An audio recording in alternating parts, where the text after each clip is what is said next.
Nah, sekarang saya menjelaskan bagaimana menemukan novelty dalam sebuah penelitian. Bagi S1 sebenarnya terlalu wajib, tapi S2 S3 itu wajib untuk sebuah novelty atau nilai kebaruan. Nilai kebaruan artinya belum ada atau masih sedikit teori-teori referensi menjelaskan temuan yang dia teliti tersebut. Itu yang maksud dengan novelty. Misalnya contoh, model konseling dan pendampingan jemaat yang mengalami stres di jemaat di GBI Papua, misalnya gitu, Papua mana gitu ya. Novelty-nya seperti apa? Nah, misalnya kita ke lapangan ternyata temuannya adalah model pendekatan konselingnya adalah spiritual dan emosional. Lalu pendampingannya adalah terapi agama dan komunitas.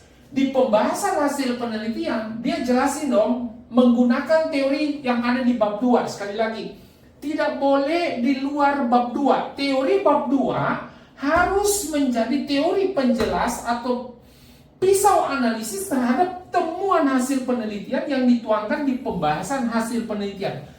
Bagaimana kalau teori-teori yang ada di pembahasan tidak ada sama sekali di bab 2? Ya, saya kira fleksibel aja, gugurkan teori-teori di bab 2, kemudian dimasukkan atau disisipkan. Jangan dirombak karena nanti capek juga kalau perbaikan, tapi setidaknya disisipkan saja, dimasukkan ke bab 2. Nah, dalam hal ini seluruh temuan ini mampu dijelaskan oleh bab 2 di poin pembahasan.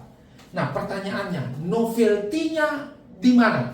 Nah, novelty-nya adalah temuan baru hasil penelitian yang tidak bisa dijelaskan oleh teori manapun atau ada hanya masih sedikit. Makanya ada penelitian relevan. Penelitian relevan artinya penelitian-penelitian sebelumnya yang mendekati dengan judul ini dan lokasi penelitian. Sekali lagi, judul dan lokasi penelitian. Nah, di luar ini itulah yang disebut dengan novelty atau nilai kebaruan. Misalnya, novelty dari konseling dan pendampingan jemaat yang mengalami stres karena pekerjaan dan usaha itu di GB Papua itu novelty-nya adalah pendekatan integrasi.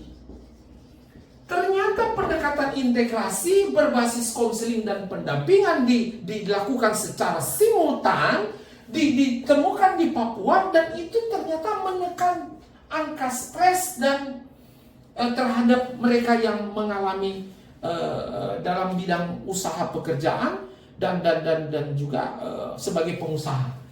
Ya, sekali lagi, jadi novelty-nya apa? Integrasi. Pendekatan kombinasi antara konseling dan pendampingan yang ditemukan di GB Papua ternyata menurunkan tingkat stres yang dialami oleh jemaat. Itulah novelty. Dan ini tidak bisa dijelaskan oleh teori. Atau masih ada tapi sangat sedikit. Khusus di wilayah Papua ya. Itulah yang disebut dengan novelty.